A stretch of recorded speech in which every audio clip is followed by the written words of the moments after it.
the borders from Thane and Raigad district. Thank you very much for having me present this talk. The topic of my presentation today is a bird in hand, and what I'm going to talk about is the restraint, rehabilitation, and first aid in wild birds. Who am I? I'm Dr. Amrita Dev.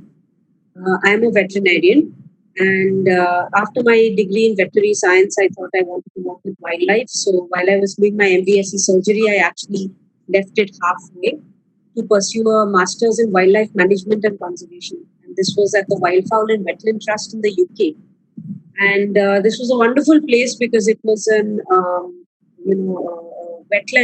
wetland reserve for wild birds, as well as they had a captive collection for education.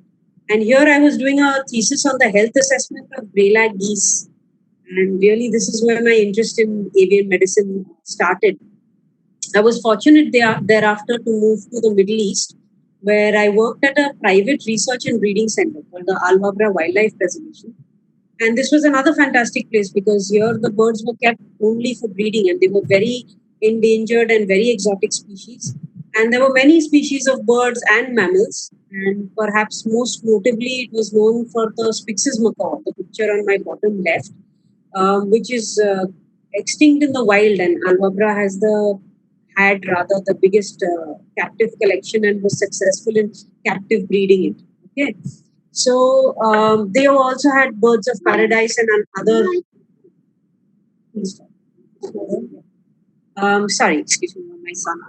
So the birds of paradise, other beautiful species. So as much as I enjoyed treating the ungulates and the big cats, and we had many different species of deer and primates, I found myself more and more drawn towards the birds and avian medicine. And thereafter, I worked for 2 years in a specialized hospital for hunting falcons, which is called the Suk Waqif Hospital in Qatar. And I really got to hone my skills in sort of specialized avian medicine. So today we are going to talk about wildlife rehabilitation, and I think it's important to understand what we mean by that. So the International Wildlife Rehabilitation Council describes it as the treatment and temporary care of injured, sick, diseased, and displaced indigenous animals, and the subsequent release of healthy animals to appropriate habitats in the wild. It all starts with a rescue. So when you rescue an animal, I think it's important to remember with a wild animal, the rescuer is not the owner. It belongs to the forest department, to the state, and sometimes, in some cases, even internationally. It's usually a joint effort between a rehabilitator and a veterinarian. The rehabilitators in other countries are often licensed people, so you need a license to be a rehabilitator. And even a veterinarian is not a rehabilitator. It is a little more disorganized here, but still there are a lot of people doing a very good job, and a basic skill set is necessary. Of course, rescues rely on sanctuaries with larger numbers. You can see on my top right, this is the Jeevdaya Trust in Ahmedabad, and every year during the kite flying festival, the entire premises is converted into one massive operation theatre where people are just sitting and stitching up wound lacerations, wing lacerations from kite sting injuries. Of course, there are many individuals who are doing a fantastic job, and the picture on the lower right is one such individual who, on their own spaces, their own terraces, their own balconies, they're doing a lot of local rescues of traumatized birds, injured birds, sick birds, and re-releasing them back. It's important for us to know the common scenarios in the species that we find, and we're going to talk about that. And I think it's important at the outset to understand that when we are dealing with class AVs, this is more than 10,000 species. Each of them is different. They occupy a different ecological niche. Their behavior is different. Their requirements nutritionally and management wise is very different. And this is quite challenging. Photograph, and this is from last week, where rescue, as I understand, we need more and more rescuers, more and more rehabilitators. This is an organization in Vashi, and this is a photograph of 165 pigeons and some 15 crows that they rescued last week and are in need of rehabilitation and treatment. So the more we can do, the more we help them.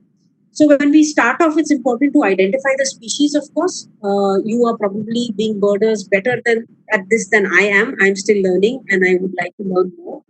It's very important because the needs and the skill sets are different, whether you pick up a nestling, a fledgling, or an adult. A nestling, as you can see, has no feathers, and sometimes you will find them eyes closed. At this point, I would urge you, if you find a nestling, wear a pair of gloves and try and look for the nest, because if you can put it back in its nest, you have increased its chances of survival by 50%. If you find a fledgling, these are immature adults who are just learning to fly, rather immature. And I said that this is. Yes. So you've got the bird in hand now, and the first thing that I think you need to do is identify the species, and this will actually be much easier for you guys than it is for me. I'm learning, but it's a sort of challenge. It's also important to determine the age, because the demands are very different whether it's a nestling, a fledgling, or an adult. If you do find a nestling, do look for a nearby nest, and if you have gloves in the car, put on a pair of gloves and try putting the bird back in the nest. You will increase its chances of survival by 50%. If it's a fledgling, it's often learning to fly and has overextended itself and landed up in someone's balcony or garage. These have quite a good chance of recovery, and they're local, so they will be able to fly back. And adults that you find are often have some problem with them. The predisposing factors why a bird has come into your hand in the first place can be environmental. So it can be too hot, too cold, too windy, too much rain. A toxicity, like an oil spill or an algal bloom, like we've seen recently in Sambar Lake in Rajasthan. Predators, someone calling you and saying, oh, I'm on a farm and my dog or cat has come back with a bird in its mouth. This is a very real scenario. And of course, disease, where we find them coming in with pox lesions, or where they can't eat anymore, etc., etc. This does happen. It's important to understand the rules and regulations, because with wildlife, a lot of the birds are protected under the Wildlife Protection Act 1972. It's very important when you pick up a bird that it's not a Schedule 1 where you can invite a hefty fine. You need to inform the forest department. And of course, there are native and non-native species, where the non-native species are, you cannot, it's a problem when you try and release them back into the wild, because again, there are certain rules and regulations concerning that.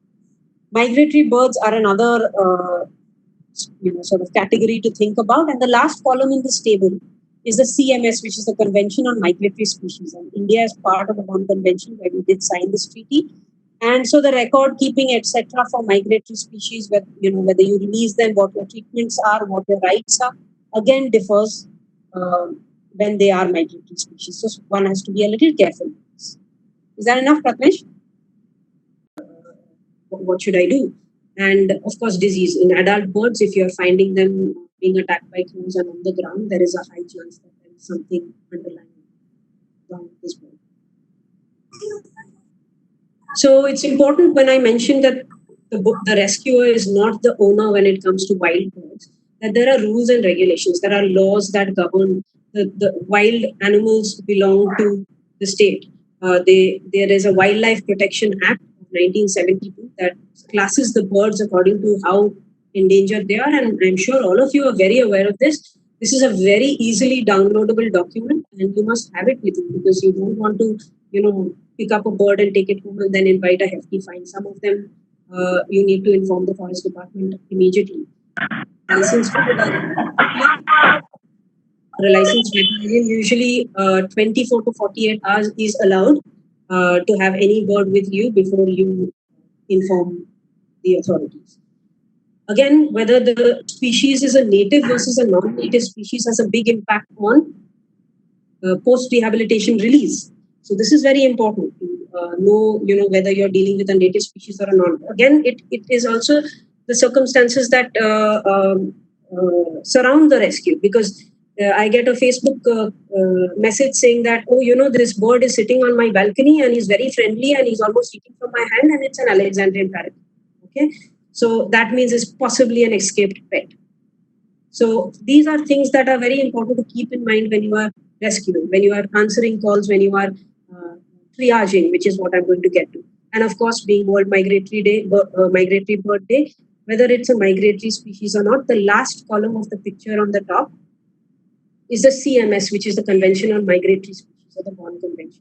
And countries that are signatories to it, there are different rules for migratory birds. They kind of belong internationally. Okay? Please excuse my cat. Ali, shut up. So, yeah, so it's important to know, because I couldn't find any written legislation in India, and you guys, we could have a discussion about this later, being a sort of hot topic today. But elsewhere, there is a lot more record keeping. There are rules for who can rehabilitate, who cannot, and how and when you release these migratory birds, which are different from indigenous or resident species. We've shared the legislation. Now there are some ethics where tomorrow, if I decide to be a rehabilitator, I would like everyone to keep in mind. Okay, this is I stole this slide from Rebecca Doer. She works with the Center for Rescue and Rehabilitation of Wildlife in the US, and a wonderful. She does birds mainly. Wonderful vet, and I think very much very experienced in this. And so I think these are important ethics that we can try and remember. Is that the ultimate goal? These are wild animals. Their welfare is in their natural habitat with their conspecifics. The ultimate goal is always return to the wild. Treat them always as wild. Treat them with dignity in life and death. Cause no harm, no matter what you do. And non-releasable animals have a right to euthanasia. I think this last one is the most difficult. It is the most difficult for me. It is most difficult for the person who is rescuing, because it the certain and it is a case by case decision. But really, there are some guidelines. So, for example, internationally, the welfare demands that if there are certain conditions where you must consider euthanasia of the species, those include if after support, initial support and stabilization, the bird is not able to sit upright, self feed, and is not ambulatory or cannot move around. If the treatment involves loss of a limb, which is anything except a toe, anything above a toe level, it can be a leg or a wing, that makes it non-releasable. It cannot hunt on its own. If there is blindness, for example, these are all conditions where one must realistically consider and discuss with a veterinarian after, of course, trying to initially stabilize the bird. As every animal deserves a right to have some initial treatment. And again, another criteria is if you anticipate that the condition, this is as a veterinarian, if you anticipate that the condition may require more than 180 days of treatment, 6 months, then again, these conditions demand that you consider euthanasia as an option. So, what are the common presentations that we usually pick up birds in? And of course, like I said later, I'm willing to accept sort of feedback. What you find or how you find. So we get calls, and usually people are alerted to a bird on the ground by them being attacked by crows. And this can be nestlings, fledglings, diseased birds, traumatized birds, everything. Kite and string injuries persist long after, not kite and string, but kite string injuries persist long after the kite flying season because of the strings that are and the kites that are in the trees. And you can see on the top right, this is a pigeon that I'm trying to get the string out of its wing. The handler is handling it. This can vary in severity to just entanglement to actually lacerating the wing, which makes the prognosis much worse. Then people call us and say that exhausted birds or stressed birds are stuck in windows and grills and unable to get out, and we can't handle these birds. These are very common calls that we get. You must, when you go on your birding trails, you must find a lot of fallen out of nestlings. Attacked by predators or dogs, toxicity, and this brings to mind again on this day the Sambar Lake algal bloom toxicity or botulism that we had last year, which can really kill large number of birds at one time. And the last one being an escaped pet. Managed to escape, not being clipped, and is roaming around. So we're going to move on to, so you've got the bird, you've seen the bird, and now you want to handle the bird. Okay. Like I said, with the nestling, easiest, wear a pair of gloves, try to find the nest and put it back if possible. If it is not possible to do this, I'm going to talk about restraint of a lot of birds. The bottom line of everything is, if you can't remember all this at that point of time, if you have a towel, you can usually grab the bird in a towel, keep a basket or a plastic or a cardboard box ready and put it in. Minimum handling, easy, you won't be hurting the bird. Okay. Couple of things to remember is whenever you are restraining in priority is maximize safety of the handler. You want to maximize the safety of the animal. You want to minimize stress of the animal. So in avian medicine, we have a 5-minute rule for restraint. Okay, you cannot handle a bird. You cannot have a bird in hand for more than 5 minutes. So you have to prepare everything before you catch the bird. With wild birds, I would reduce this to 2 minutes. So I try not to have them in hand for more than 2 minutes at a time because this will cause stress. We are predators for them, and this is important to remember. And you want to maximize humaneness of the procedure. So when we're talking about restraint or handling of birds differs a little bit. Like I said, there's always the towel option for almost all birds, and usually you will not get hurt or not hurt the bird with this. But if you want to sort of start, thinking about slightly more sophisticated and very easy options, there's no science to this. This is just a matter of by the second time you've done it, it comes automatically. And we'll start with a photograph in the center, which is the ringer's grasp. Okay, so what happens is in all the European countries where they are serving wild birds, and they set up nets and they'll catch the songbirds and they'll hold them with one hand. And these are all the birders who are doing it, all the volunteers who are doing it, and they will ring them. And so this is a one-handed grasp, very easy. Your first two fingers, your index finger and your middle finger, are around the neck of the bird. At this point, it's important for me to mention that unlike us, birds have a rigid trachea. The windpipe is rigid. The cartilaginous rings go all around. It is very, very hard for you to strangle a bird by holding it around its neck. I'm not asking you to now next go and squeeze a bird around its neck or break something. But in general, don't be scared about holding the bird around the neck. It's very, very, very safe. Okay. And what it does is it keeps the head up so that the beak doesn't come down and bite your other hand or the rest of it. So it's a very useful thing. Rest of your fingers are holding the wings together. A bird fluttering can cause itself injury. So you want to, number two, after you've protected yourself, you want to protect the bird. So you hold the wings together. And with small birds, the legs and the claws are not a problem. So I would not worry. This is a very nice, safe grasp. You have the bird, you want to do something to it, whatever it is, very quickly, and you put it where you want it to go. Okay, that is the ringer's grasp. Doves and pigeons on the right hand side, they are fairly easy. They can't really hurt you. They can flutter and they can hurt themselves, but they can't really hurt you. So very easy to sort of get their wings together. And this person is obviously doing it with one hand. You can do it with both. You get their wings together and you hold their legs back, and you can actually have the other hand free to do something that you want to do.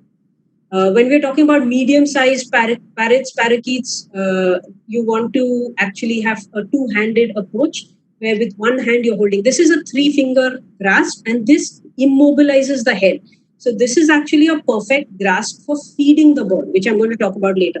You don't always need to hold it like this. You can just make a ring around the neck with your fingers, and that is enough for your top hand. Your bottom hand actually goes in from the opposite side with your two middle fingers holding the feet between it, and your two end, so your thumb and your little finger holding the wings together. Okay, so this is typically how you will hold a medium-sized bird. Once you have the wings together and you have the head in control, this bird cannot hurt itself, cannot hurt you. You can examine it, you can look at it, you can do whatever is necessary with it and put it. Okay. With the larger macaws, the two-hand is a little difficult because it's difficult to hold the legs and the wings. The wings are very powerful. And as we all know, the beaks are very powerful. If you've ever seen a macaw breaking open a walnut or cracking open a walnut, those guys can cause a lot of damage with their beaks. We don't have a lot of wild macaws, but even in general, if you're dealing with an escaped pet or whatever it is, it's important to have those fingers on either side of the jawbone. Okay, so you see here, on the parakeet, my fingers are under the eye. There is two jawbones, and if you hold it gently, your hand can move with the head, and you don't cause any. They are bones. They're not going to break under your thing, but you make sure that the beak is not getting to you. Birds of prey are a little more difficult. It's not the beaks. It can be. The tip of the beaks are quite sharp. Kites, eagles, but the talons are their main weapons, and they will sometimes go on their back and sort of get you, and macaws will do this as well. So if you have never done it, their physical restraint is actually a method called casting, where you approach them from the back and you grab them from the sides, okay, and with the hands, you're holding the wings together, and your bottom fingers are actually pressing down on the legs so that the talons can't come up and hurt you. It's really nice to have the falconers use, and I do have photograph. My first photograph is with the hood on, and it really calms the birds. You can, so in Jeevdaya, for example, they don't have access to these hoods, so they use a sock. They'll just keep it with a sock on, and this really, it's like magic. If you cover the eyes of a bird, of any wild animals, it's like an ostrich mentality. You reduce their stress by 50%. Okay, so this is an important thing to do, but don't get hurt doing it. If you're not comfortable handling, these leather gloves that are in the photograph are fantastic because they will actually stop you from getting hurt. And in that case, you can just grab the bird and transport it from here to here, or pick it up and put it in your car, or whatever it is that you're trying to do. So these cat gloves or leather gloves are very useful things to have. If you don't have these and the bird is really debilitated, you can use a towel again to pick it up. Just make sure you understand that the talons are the problem. So I've actually demonstrated the eye cover in a stalk here. This is a marabou stalk that we were going to force feed with a tube. And here I've worn the glove on one hand because that's the hand I'm using to handle the beak.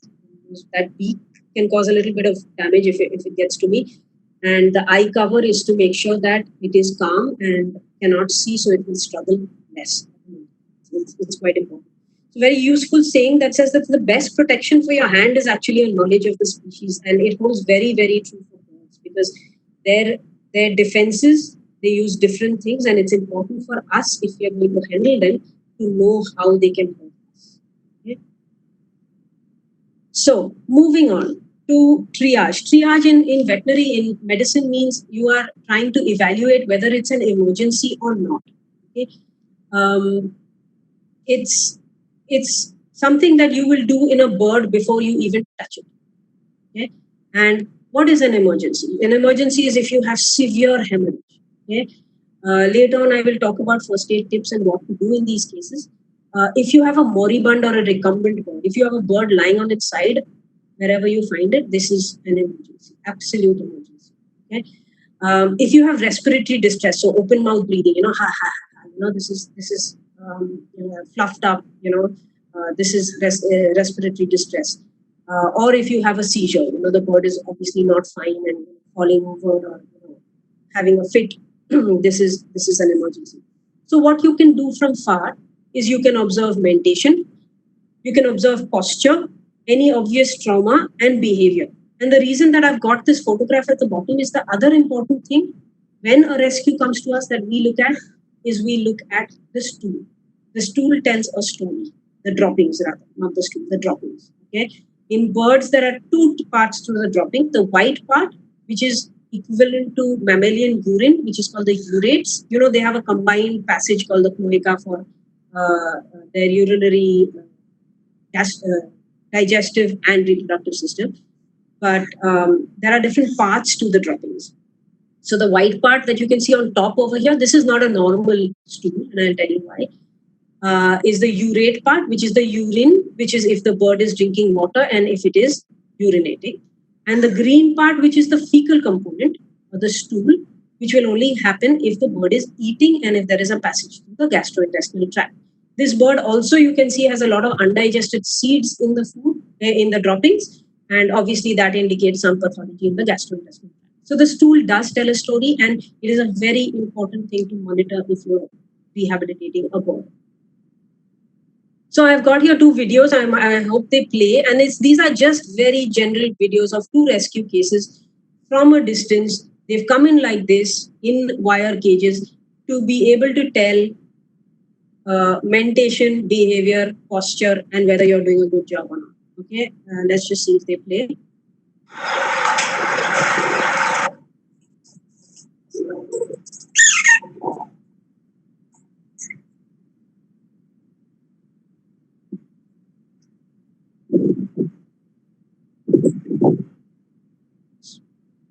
So that's our little parakeet, who obviously seems to be, so in your triage, you can tell, like I can, that, it seems to be more or less okay. It's not an emergency. This is a bird that you can definitely consider, taking home and following steps where you don't need to immediately rush or do something that's life-saving. And this one is a good example of what not to do. This is a barn owl, Talgo Talga.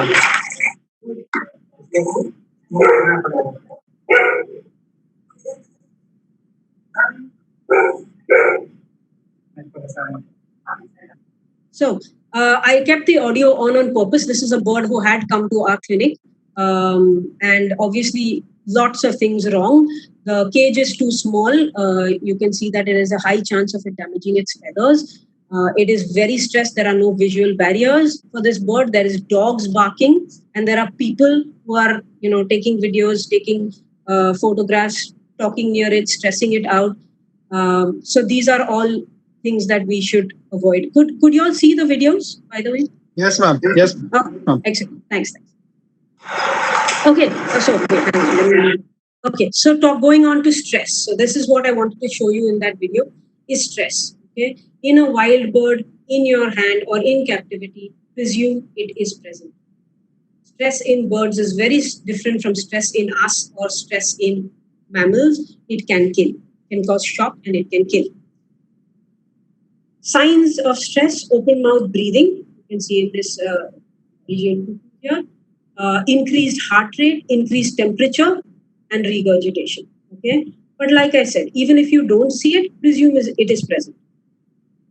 We are now going to move on to rehabilitation. What we are actually going to do, and these are all things that can be done by you at home.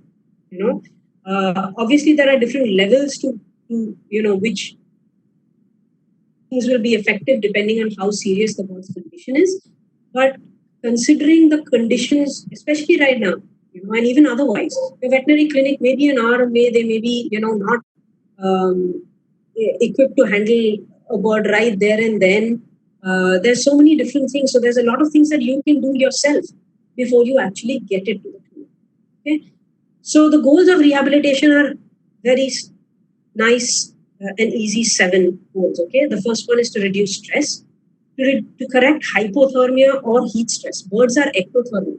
They will regulate their body temperature according to the external temperature. So extreme cold, which is less common here, and as well as heat stress will both severely affect the bird. Dehydration, initial or critical care diets. What do we do to feed the bird? Birds have a very high metabolic rate. One of the main life-saving things you can do for a bird is feed it for a rescue. Okay. Housing options, very simple housing options, temporary housing options that you can make, and makeshift ones you can make at home. I would like to talk a little bit about imprinting. This is something that everyone who's doing rescue work should know about. And of course, to remember and always keep in mind that release is the ultimate. Don't want to have hundreds of birds who are landing up in captivity. That is not the aim. We must choose those and redirect our resources to those who have a good chance of surviving. And this is really ultimately the factor that motivates all of us. If you ever released a bird back, is the most wonderful feeling and worth all the trouble. So moving on to the first one, which is reduce stress. Okay. You've determined, you've looked at the bird and you've determined, that it's not an absolute emergency, but for some reason this bird is, fallen out of its nest or on the ground and being attacked, and it's got a wound somewhere. And what will you do?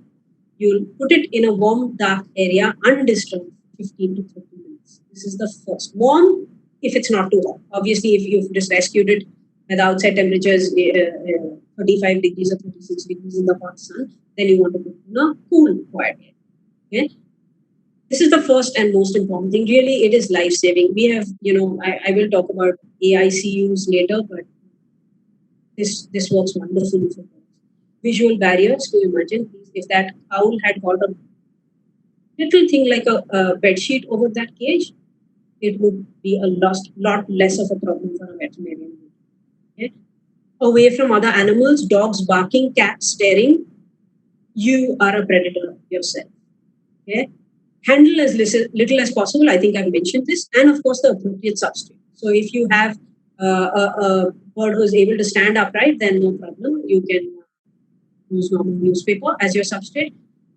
If you have a bird that is unable to stand, you want to protect the keel bone from getting injured. So you want to put a towel in one corner of the cage and have it there.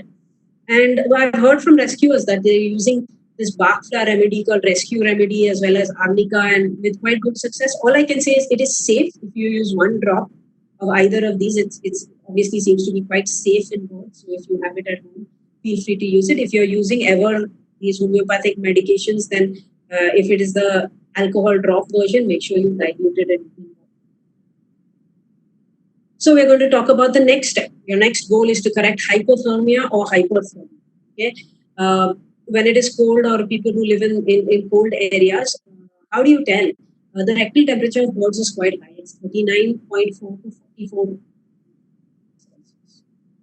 Sorry, that's a mistake. It's not Fahrenheit, it's Celsius. A cold bird will have a fluffed up appearance. When you hold it, you can actually feel the feet are cold. Okay. And of course, if it is cold outside and the bird has wet plumage, you need to do something. You need to dry it immediately, because otherwise that bird will die. Very easy things. So on the top right is the pictures of the fancy sort of brooders, AICUs. They control temperature, between sort of 35 and 40 degrees, and they control humidity to 60%.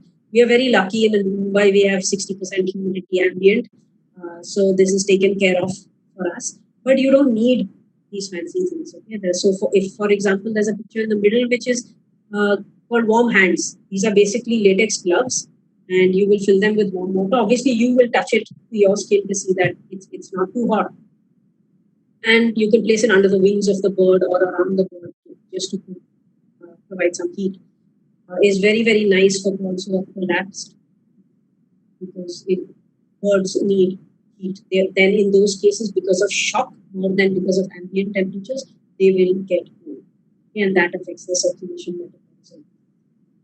If you're ever using a heating pad, it's an option to warm up birds. Then you must always use it indirectly. Always cover the heating pad with a towel or layers of newspaper, because otherwise you can burns. I always advise, when you're using anything, and I'll talk about this when we talk about the red heat lamp. Suppose you have rescued a, God forbid, a flamingo. You're not going to be able to use warm hands, and you're not going to be. In those cases, you have to have a small setup, which is a little room or something, or a bathroom, where you will then use some sort of space heater if it is possible, if it is necessary. I mean, I don't think in Mumbai it is necessary. If it's a problem of oil or the feathers being wet, then that should be corrected rather than providing heat. But space heaters is an option to consider. And of course, the very simple red heat lamps. Philips makes these red, infrared heat lamps, and you can see at the bottom picture, those red heat lamps are put on top of one part of the cage, and these birds are obviously feeling cold because they're all going and sitting under it. So this gives them ambient heat. It warms them up. But always, whenever using a heating method that is external source of heating, give the bird an option to move away from. Okay. If you have a bird who is recumbent or moribund, which means it's not responsive, then you will have to keep checking that it's not getting too hot and moving it away. Okay, or use less heat. Opposite is if you have hypothermia. Now you have a bird who is heat stressed and open mouth breathing. What will you do? You will do exactly the opposite. You will wet the feathers. So you have those hand spray pumps, which are fantastic. Imagine a pollen window cleaner, those plant sprayers. And all you need to do is you need to put water in that and wet the plumage and keep it in a cool place. Okay. If you usually spray the water on the beak, the birds will sometimes move the beak and drink that. It's a very, very nice initial thing to do if the bird is alert enough and has its head upright to give it some water. So these are things to consider. If water goes into the nostril, it is not a problem. Their nostril communicates with the slit in their beak, and it will come into the beak and they will swallow. This is okay as long as the bird is conscious and head is upright. Do not do it in a recumbent or a shocked bird. Moving on to the next step, which is number 3, which is dehydration. Okay, so this is the step after you have kept it in a warm, quiet place, quiet place, after you have made sure you've dealt with stress, dealt with the temperature, you want to address dehydration. When we get a bird in hand, we presume that it is dehydrated as at least minimally. Okay, so as a vet, I would always give, if I have a bird in hand, the fluids going subcutaneous. For you, that may not be so easy, even though I will discuss it, but you can give it. It is an absolute option. per os means oral. All fluid should be warm to 37 degrees Celsius. Okay, is very, very important. So just by touch, you should know that it's not too hot. Okay. You will only give fluids if the bird is able to sit up with head up. If it is not, then you have to do something else. Okay. The dose is 10 to 15 ml per kg oral every half an hour till droppings are. So if you imagine 10 ml per kilo, that is 1 ml per 100 grams. So if you imagine a parakeet is 150 grams, you're giving half ml. If you have a budgie or if you have a bird, a songbird that is bulbul or something like that, you will then do barely 0.5 ml, which is 10 drops. Okay, and if you even manage 5 drops, so the idea is to hold it near the beak with a syringe, and again I have some photographs demonstrating it, and just drop by drop putting it into the side of the beak. Okay, or if the bird is opening its mouth, then putting it just drop by drop and allowing and watching the bird swallow it. Okay, this is very important. Do a little bit, stop. Do a little bit, stop. Surprisingly enough, when they are really dehydrated, they will, and the first one may be a little difficult, but after that, when they know that it is water, they will let you feed. Of course, before you try feeding them, you will offer it. If you have an adult bird, you will first offer the water to see if the bird will drink on it. Okay, but sometimes if it won't, or it's really sitting there, mouth open, maybe you try putting one drop and see if it will swallow it. Okay. If it is not an option, then you can consider subcutaneous fluids. I always tell my interns and students that every vet should learn subcutaneous injections in birds, because their skin is actually paper thin and you can see everything that you're doing. So you know immediately when you're right and you know immediately when you're wrong. And if you do it carefully, usually it is quite a safe procedure. What is difficult in this is restraining the bird adequately for injection. So even for me as a vet, if I don't have a good handler, this is a very difficult task. So handling is really everything. It is everything. If you are going to treat birds. So what I have demonstrated is up is a chick. Okay, so now you have a chick, a nestling who's fallen out, and now it's like eyes closed and quite collapsed, and you don't even know if you're going to be able to feed it or whether you should, in case it suffocates. The entire skin is very loose anywhere. So we usually, if you see the needle at the bottom, it's a purple needle or a blue needle. Okay. Like I said, the volumes of fluid is very, very, very small. Okay. Even if you start with taking 1 ml or 0.5 ml or less than that of fluid, and if you go through the skin, you will see the needle going through the skin. If you point it away from the body of the chick, so if this is the chick, your needle should go through the skin in this direction, not in this direction. Okay, so even if the bird moves, you slip, your hand slips, the needle, what will happen? It will go out. Yes, you'll hurt the bird a little bit, but you won't go into the body. Okay, through the skin, your needle is underneath. You push a little fluid, immediately you'll see a little bubble form. That is your subcutaneous injection. Take it out at that point. Let it get absorbed. Then try again. Okay, at some point, you'll reach a stage where you don't need to do this, and you can move to oral fluids. Okay, but these are life-saving techniques. Okay, if you ever have a collapsed bird where you know it's going to take you an hour to get to the hospital, you have an adult bird. I'm going to tell you how to do it in an adult bird. You can wet the feathers. You get very good. So there are certain areas which are apt area which are naturally featherless, and if you wet that area with a little bit of water or spirit, you actually can move the feathers and visualize the skin. And this one at the bottom is of course a macaw, but this is just where the leg joins the body. There is a fold of skin there, a loose flap of skin, which is called a precluval fold. You follow your finger up the thigh and you find that fold and you wet it, and you can actually see it. So even before you're going to give a subcutaneous injection, try and find this fold, because this is a very important little fold of skin. And similarly, you see this person has put, it's not me, these are not has directed the needle into the skin superficially, away from the direction of the body. If you go towards the bird in this direction, you can go through the body. There are air sacs just underneath the musculature. That is a problem. The bird will drown. Okay. But if you go away from the body, actually the worst thing you can do is your needle slips and it goes out through the skin. And you wasted your fluid. Other than that, nothing really happens. So it's pretty safe. Like I said, you can actually see your needle going through if the bird is still enough.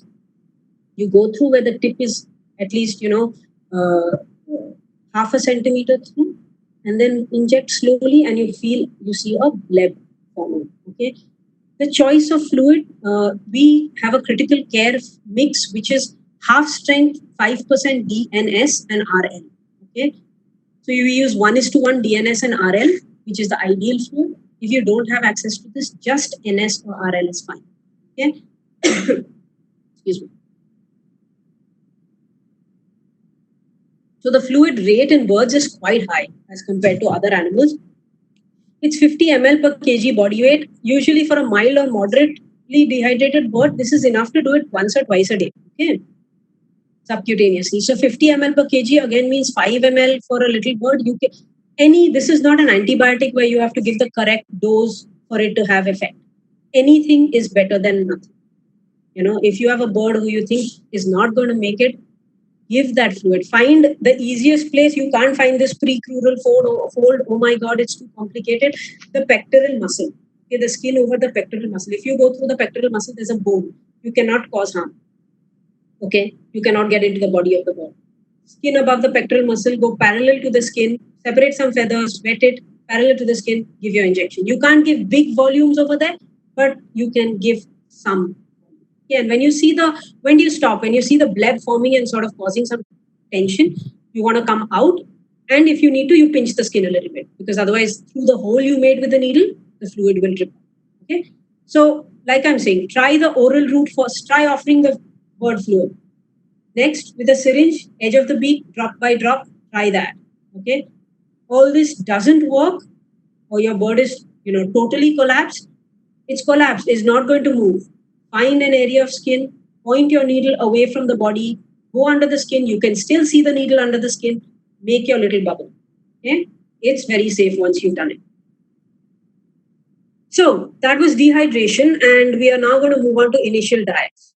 Okay, I think if you temperature, subcutaneous fluids, or fluids really, not even hydration and diet, if you can manage feeding a bird, you will manage to save 50% of your rescues. I think one thing that I didn't mention is very important to keep things in perspective.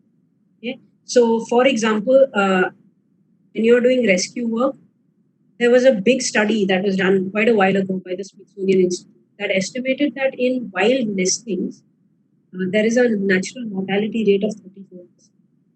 With ideal conditions, with parent fed, parent reared, along with its cohorts, a bird's chances of not surviving is 34%. So I think it's important for us when we go into doing this to try and set ourselves up for success, but to be prepared for failure. Okay, especially when you're dealing with orphan chicks, it's very difficult. It's technically demanding. It's demanding of your time and energy, and in spite of everything, they don't always make it.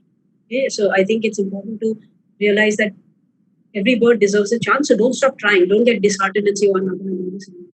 But understand that this is the reality of it. It's not always going to be successful. So, when you're considering feeding a bird, the first thing to look at is you want to first correct hydration to a stage where droppings are produced. Now, if we could do quiz questions, I would have said, what kind of droppings are you looking for? Okay, and maybe someone can answer me later. But it's very, very important to get to a stage where one dropping comes with fluids before you start feeding dehydrated or collapsed bird. Okay. The second thing now I'm talking about orphan chicks. The second thing to determine is whether they're altricial or precaution. Okay? Altricial are the ones that are born. The one on the top right is an altricial chick. Okay? They are born, I'm not sure if you guys know this.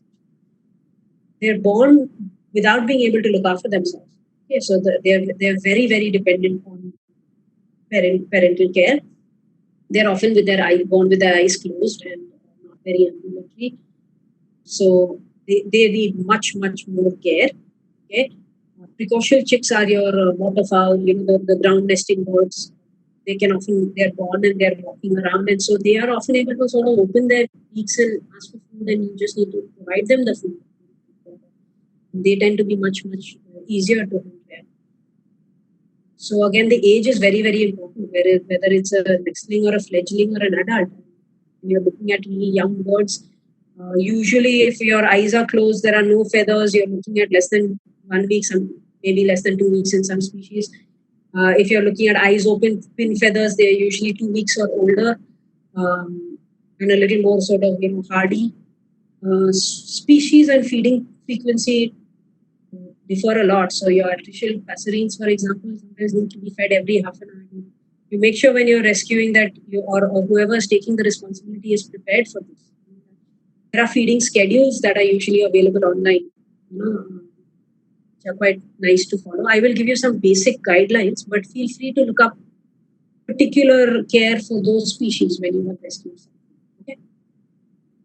So moving on to now just some general common species that we find. So if you have pigeons, doves, parakeets. So pigeons and doves, they will regurgitate crop milk into their young. So the hand feeding formulas, you get bird hand feeding formulas. There's some pictures at the bottom. We do get NutriBird A19 here, and I think we get KT Exact. I'm not sure.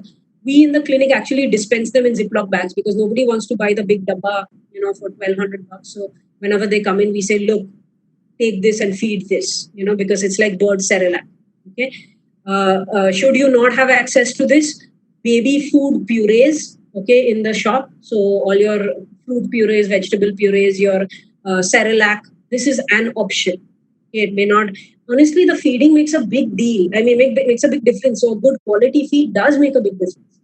But if you don't know whether it's going to survive up to the next day and you have to worry about your investment or your return on investment, then again there are always cheaper options. If you have raptors, you have kites that you've rescued, a kite fledgling that you've rescued. It's happening a lot nowadays for some reason.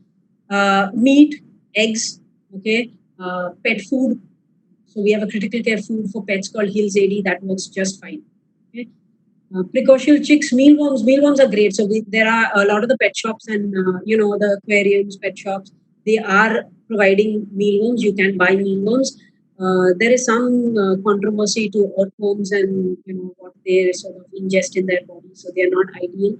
But mealworms are great source of protein. You've got a Goodwill chick. It's a fantastic thing. You chop up a mealworm and you just with plastic tweezer feed it and very easy. Almost any chick. If I have to break it down to tomorrow, you've picked up a chick, you've taken it home, you have nothing at home. What will you first feed it?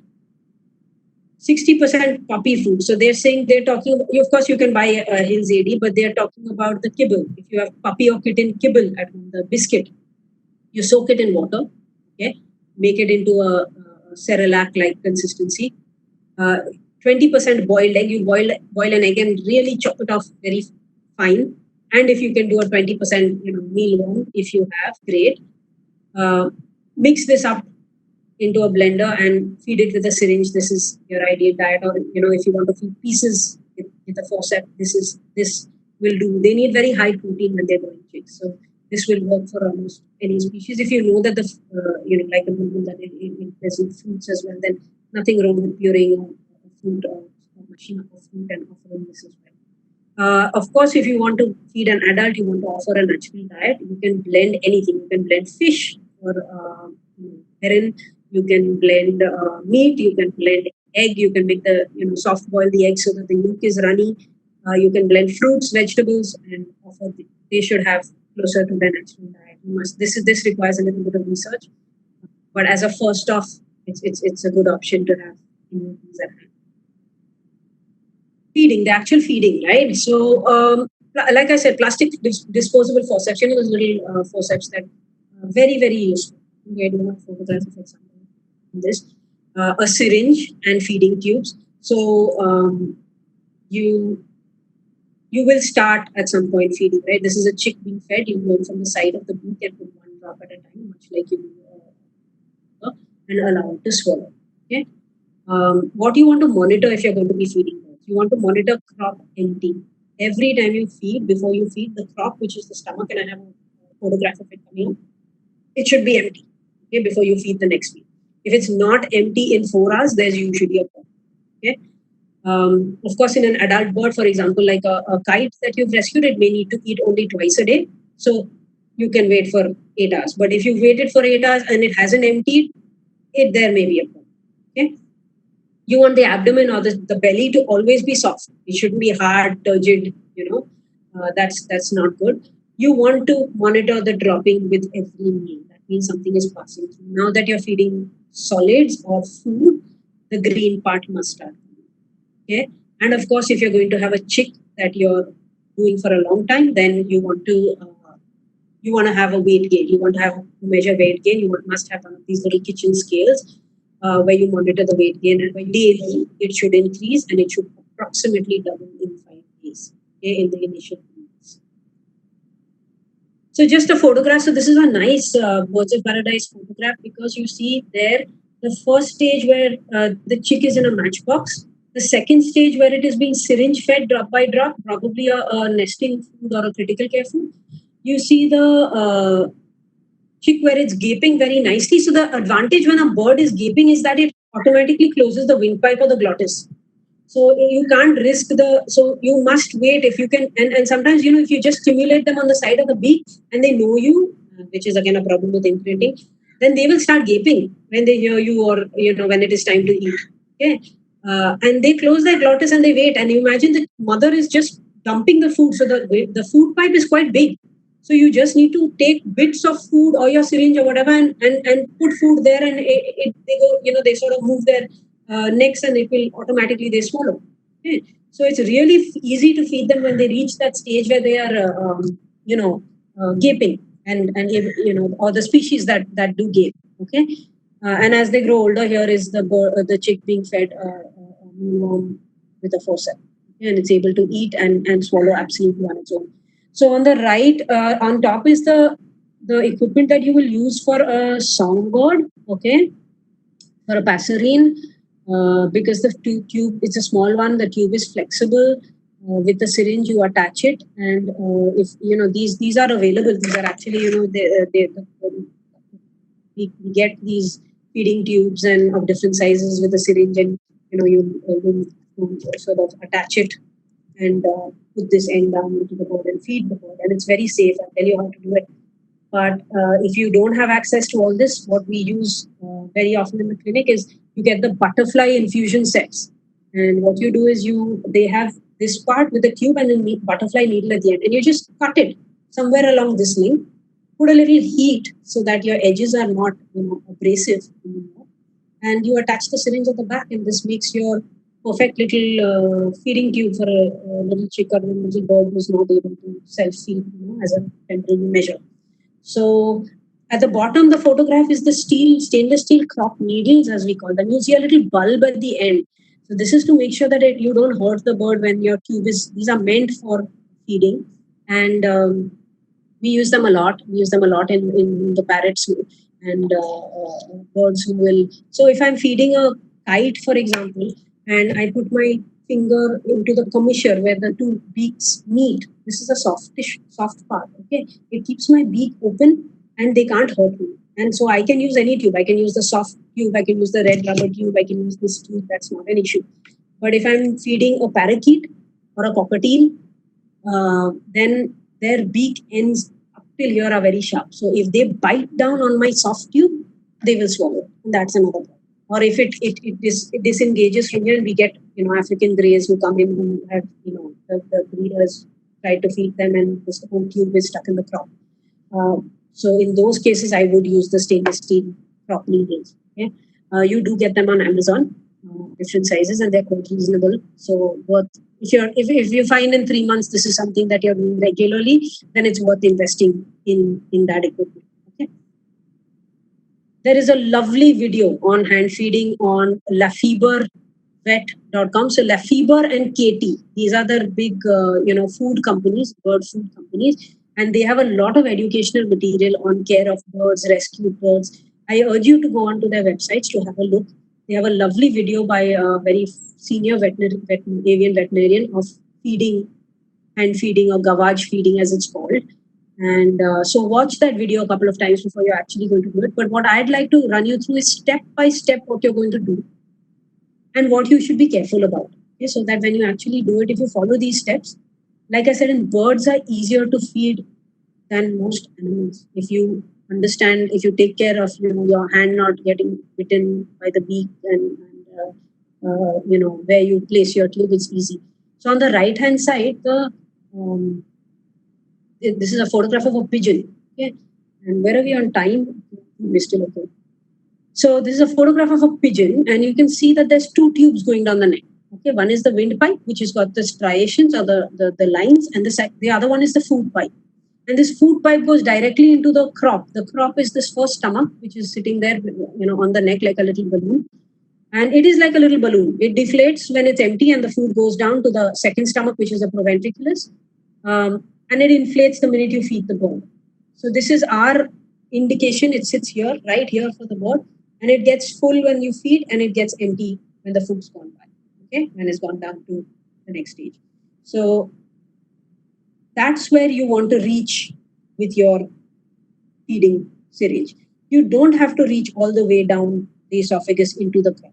Okay, but usually birds having short necks, you do reach. Okay, and it is safer to reach. Okay, because you don't want the food to well up again. So the crop volume in birds is 50 ml per kilo. Again, 100-gram bird, you can feed 5 ml. I, at the first time, will never feed a bird 5 ml. I will never feed this 50 ml per kg. I will start at this. Roughly translates for a bird of 1 kilo to 5% of body weight. Okay, and that's our sort of maximum volumes that we feed at one time is 5% of body weight. But I never start at 5. I will start at 1%, because, like I said, this is not an antibiotic. Okay, even a little bit is better than nothing at all. And if you get to know the bird, it is better to feed a little bit, get them a little more stable. Okay, they're better, they're more awake, they're more alert. Next feeding, a little bit more. I'll work up to 2.5%, and then finally I'll go to 5%. Usually by 5%, I don't have to, I shouldn't have to, unless the bird is really sick, do this for more than 1 day. These are all life-saving procedures. Birds have a very high metabolic rate. They will get hypoglycemic very quickly. If you can get food in, there is a big chance you can save this bird's life. 50% of our rescues, like I said, if you do fluids, food, and little bit of housing and ambient control, you will have successful rescues. Okay. So important things to remember is you prepare a fresh batch of food every time. I'm going to talk now about you. I've talked about all the different purees. I'm going to talk about hand feeding formula, because this is honestly the easiest to force feed. You use a warm water bath to heat the formula, not a microwave, because the microwave can cause hot spots. Okay, so 37 to 40 degrees is what we want. So the syringe with the prepared food and the tube attach actually sits in a tub of water or in a mug of water. Okay, it should always be your last handling event. Okay, you weigh the bird, you do whatever it is that you need to clean the cage, etc. And then last you will feed the bird and put it. Okay, because after you fed it, you do not want to turn it upside down or on its back or on the side. So the way you feed is very easy. The bird is facing you, and you want to go, this is the bird's beak facing you. You always want to go from the right to the left. So if you see here on the photograph, the crop is on the left, on my left when I'm facing the bird. This pigeon is facing me, and it's on my left. So I'm always going to go with my crop needle pointing right to left. Okay. So this is someone who's getting ready to feed this bird, and you can see that they are using a stainless steel crop needle with the ball end. Syringes filled with the fluid at the correct temperature. Somebody is restraining the bird adequately upright. In little small birds or in big macaws, you can sometimes wrap them in a towel and with one hand, and if they are used to feeding, then you can feed them from the side of the beak with the other hand. I wouldn't urge you to try this. First, I would say that let it be a two-man job, and let someone hold the bird upright with the neck upright, if necessary, hold in the grasp that I've taught you to keep the head from moving backwards. When you're going with your crop tube, a parakeet has a very muscular tongue, so it's going to keep trying to push the tube out.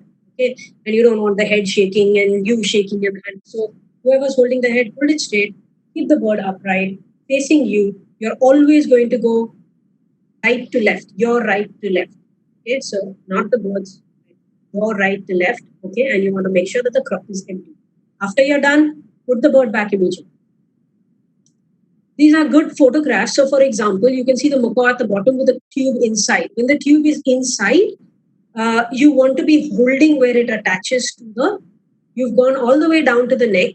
Okay, you want to be holding where the tube attaches to the syringe. So, by mistake, with your pressure, it doesn't get dislodged and move into the bird stomach, okay, which there is a possibility of it happening, especially if you're making the small tubes with the butterfly.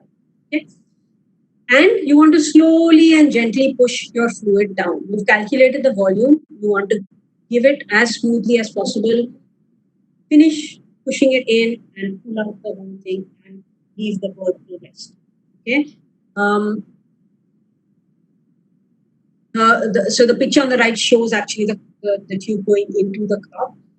Is very, very simple, and I think so. These are the maximum volumes for a bajrigar. If you imagine, if you're going to crop feed, you can, if you're fairly confident that you will be able to hold the beak open, you can use a gag. Okay, a little wooden stick, like an ice cream stick, can be used to keep the beak open. You can feed 0.5 to 1 ml. You go in from one side to the other. Let the plastic tube go down a decent length. If you move that tube when the tube is in, you can actually feel it on the right side of the bird in the neck under the. So you can see it tenting the skin, especially with the stainless steel needles. You know you're in the crop. It doesn't matter if you go deeper than the crop. It doesn't matter if you're looking at the crop. You shouldn't be too superficial. Okay. Cockatiel, you would feed 2.5 to 5 ml at a time. A parakeet maybe 5 ml, and something the size of an African maybe 8 to 10. Okay. Before that, here. So here I have a very nice photograph that I want to show you of a bird with its mouth open. And the reason that the birds are so easy to feed is because the windpipe opens, or the glottis opens, right at the base of the tongue, quite cranially in the mouth. Okay. So that means in this photograph, any tube that you're pushing in that goes beyond this opening, which you can see, okay, is going to go into the food pipe. There's nowhere else to go.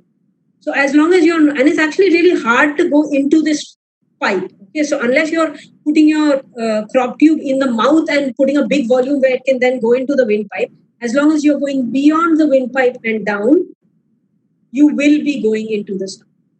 Okay, so you put your tube in through this down all the way till then you move it a little bit so you can feel it against the skin. You're there in the crop. Hold the syringe with the thing attached and slowly depressed in one smooth motion through the whole thing. Okay? Leave the bird. At worst, what will happen? Okay, if you haven't gone, of course, into the trachea, which is really a low likelihood. Okay, you do it when your visualization is good. Do it when your restraint is good. If you have these under control, you will not go wrong with the technique. Very, very easy. Okay? Imagine all the breeders in the world are normal people. They are not pets. They are all doing it. It's about practice. Okay, so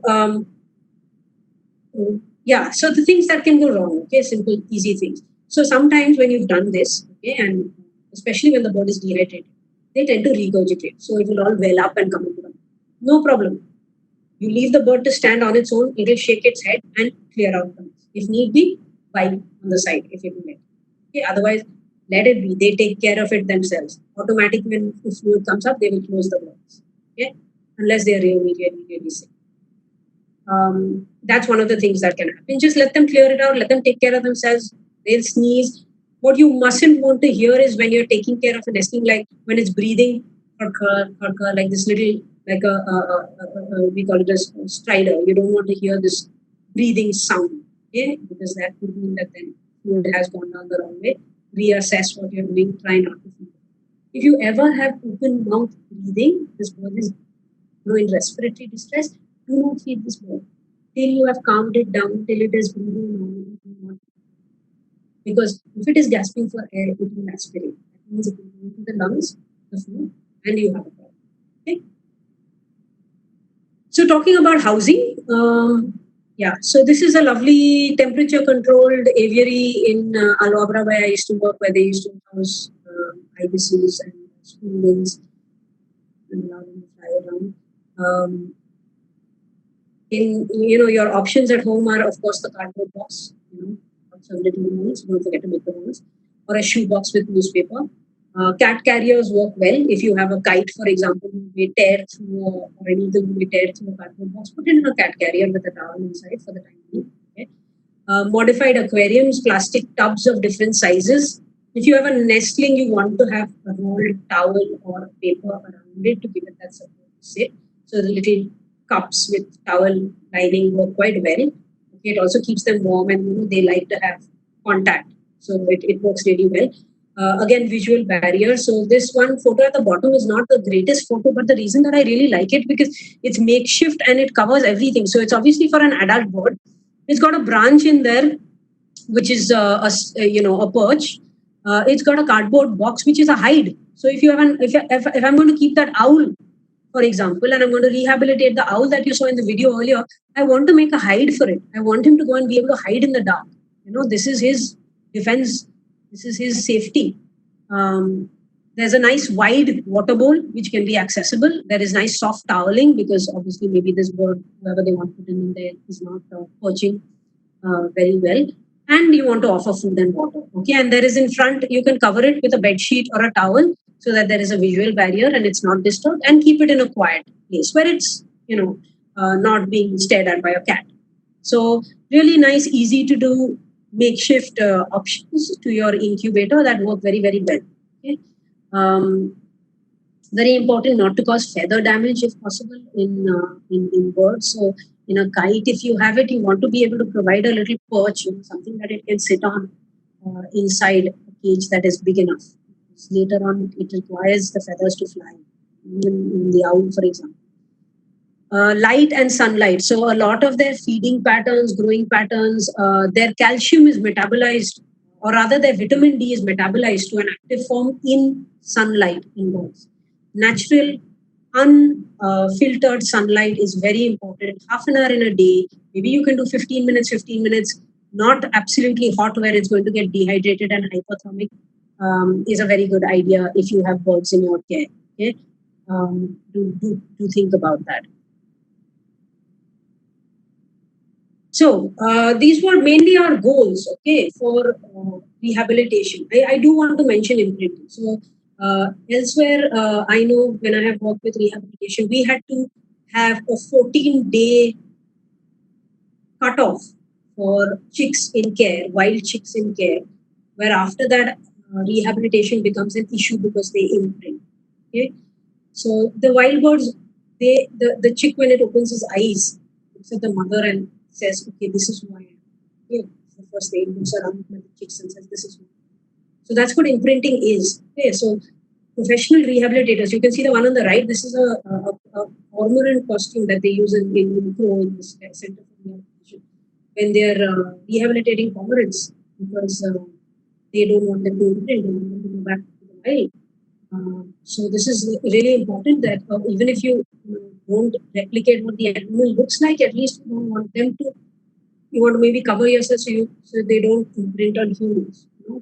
And this is important to remember if you're doing long-term rehabilitation projects with birds who are going to be ultimately released. Robots, there are some robots available, but I think it's also easier to just cover yourself and use forceps. In this way, it's quite an effective way. And I've seen curators working in etc. using this. They always cover themselves completely when they're feeding humans, and they try and make bird noises, and they try and have the noise of the bird playing on the radio around, and they try and the advantage of a sanctuary is you may have many. So for example, the Jeevdaya photo I showed you, they got 165 pigeons. If there is a nestling in there, he can grow up with seeing pigeons around. So that's a great added advantage. It helps sometimes to put a mirror. Okay, in flock species, you have a baby parakeet, put a mirror. Okay, it's important. And of course, if you can have them socialize with conspecifics, this is a great step forward. More than 14 days in human care reduces the chances of survival. This is an important thing to keep in mind. We'll move on to very quickly. I think I'm getting to the end of my presentation. I'm sorry. I really apologize if I've overshot on time. No, doctor, it's fine. Okay, excellent. So very quickly, few basic first aid measures. Okay, what you're going to be faced with and what you can do. Wounds. If there is, first I should start actually with hemorrhage, because hemorrhage means bleeding. If you have bleeding, what will you do? First, wait. Don't touch the bird. Wait for 5 minutes. Okay. Best chances are for the bird to sit in a position where it will stop on its own. 90% it will stop. If it doesn't stop, okay, if there is a continuous bleeding, apply firm pressure for 1 to 2 minutes is the best thing you can do. I know people put haldi and they put everything. does not hurt. Okay, let me put it this way. It's a big headache for me later when I get this bird and I have to wash it off to see what's actually happened. But just firm pressure with cotton or with, a sock or not towel. Don't use towel because towel absorbs. For 1 to 2 minutes, you usually will stop bleeding. Okay. Now you stop the bleeding and you have a wound. You know what? Just wash it with water. Okay. If Betadine and Cellurex are two ointments that are safe to apply, but this is usually not even necessary. Okay. If you keep it nice and clean, maybe clean with a little bit of Betadine, it should be safe. Okay. Do not slather the whole bird in an ointment. Their skin is very thin; they absorb whatever you apply on them. Okay. So the care is different whether it is a small wound or it is something that the whole body is raw and red and it's exposed to a chemical and then the chemical wound. The care is slightly different. Okay. If you have a fracture, try and keep it in a small confined space so it cannot move around too much and in a padded environment till you transport it to wherever it requires care. Okay. So it's very, very important. You can try bandaging techniques. Maybe this is a little bit in the future. But what really helps is to keep them in a confined. So if I have I'll use a very small cardboard box. I'll put a towel inside, try and make sure the bird can't move itself, but it can't move too much. And of course, see a veterinarian. If you have a broken blood feather, this is quite a common problem. Okay, because in the cage it struggled, whatever. Even in our pet birds, it's quite common. Don't ever try to pull. We usually do it under sedation, where we grasp the feather, twist, twist, twist, twist. So we are actually, stopping that blood supply from coming in, and then we pull. Okay. If you have, for example, a feather and it's broken here, and it's dangling, and that big part which is dangling is getting stuck in everything, snip it off. That little part is not helping any bleeding or anything. Okay. So that's okay. Or you can even snip it off, not where it's broken, but a little bit down, so there's not a big weight hanging and pulling on the broken part. You understand? And then apply hemostasis, and then it's not a big problem. Okay. Then it can be addressed later. It's not an emergency. If you have neurological signs or a seizure, you've picked up a bird, you don't know whether it's a kite who's eaten a rat with rodenticide or any other insect which has been exposed to a poison, and you've got a bird who's having fits. Okay, put it in a place with dim light. Okay, where it can see around, but it's not exposed to bright light. Again, padded place so it does not cause any more self trauma. And just try offering food or water. Don't try to feed this bird, because if it is not in its senses, chances are it will not be able to swallow as you need. You need to see a veterinarian. Okay. Going on to release. Okay, so of course, anyone who has released a bird knows it's really the nicest feeling. There is some responsibilities that come with doing a release and doing it properly. You want this bird to have maximum chances of success. Do not release non-native species. Please be informed as to what there are people who go and release red-eared slider turtles, or they feel like, oh my god, I'm moving house, I can't keep my Alexandrian parakeet anymore. Whoosh, it's gone. But there is a great responsibility that comes with release. Okay, so we want a soft release where possible. Okay, what that means is if there is a possibility your bird came in not flying, if you can release it in a room or somewhere to see whether it can fly before you release it out, that would be great. If you can release it with its cage open so that it can fly out when it is ready and has the option to come back for food, that is great. Of course, when you're doing it professionally, you need to do post-release monitoring. So these birds often have bands, and then they're monitored in the area to see whether, so for example, if you're releasing cormorant in a flock or parakeet in a flock, then you want to know that this particular bird, is around for the next few days and not collapse somewhere else. I don't know how much of it is possible. And like I mentioned, the non-native species. So two in the bush, this is our, opposite to what the saying is, actually two in the bush is, in our case, is better than a bird in hand. There are some release criteria, which I'd like to just inform you. When the bird is ready for release, it should not have injuries, or the injury should have resolved, and it should have normal bloods. Okay. It should have normal body and feather condition. It should be able to control its feathers. It should be able to fly, and normal body condition, that is not too thin and able to feed itself. No significant disability, so able to hunt, forage and use of all limbs. Psychologically and behaviorally, so it should be self-feeding. It should not be imprinted. Okay, and it should have be wary of predators and have normal predator avoidance, like my parakeet in the video had. Okay. I think it would be remiss of me to end this talk without talking to you a little bit about zoonosis. So zoonosis are basically diseases that are transferable from animals to humans and vice versa. Okay.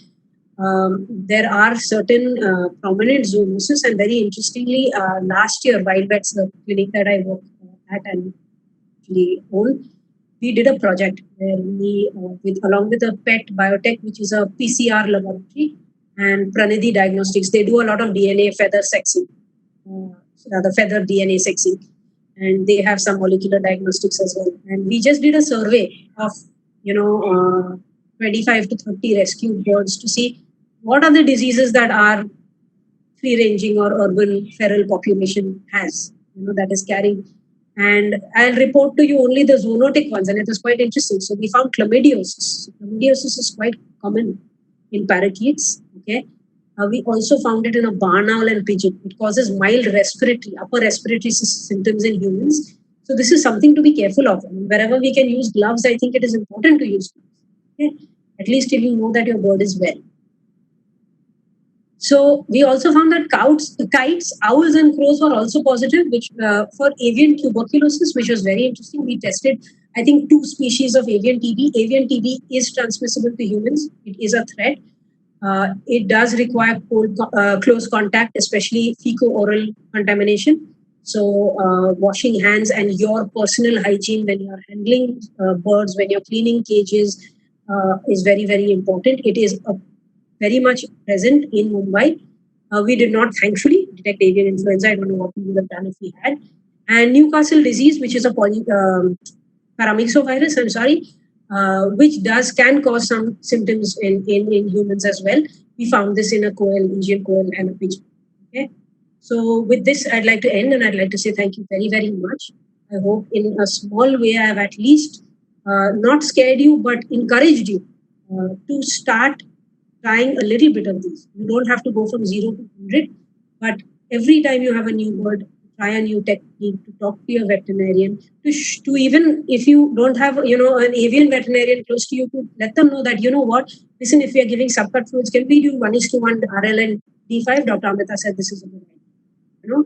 It gives the glucose, it gives the electrolytes. It's like Pedialyte. It's like electrolyte for your bird. Okay. By the way, feeding oral electrolyte or Pedialyte, which is the baby electrolyte version, is a very good option for oral rehydration. So you don't need to only give water. You can give electrol. Just don't overdo it. Okay. So if you're going to do it once or twice, or do one alternate feed of electrol, one alternate feed of water. Okay, thank you very much. I have talked for a long time, and I'm happy to take any questions and discussions.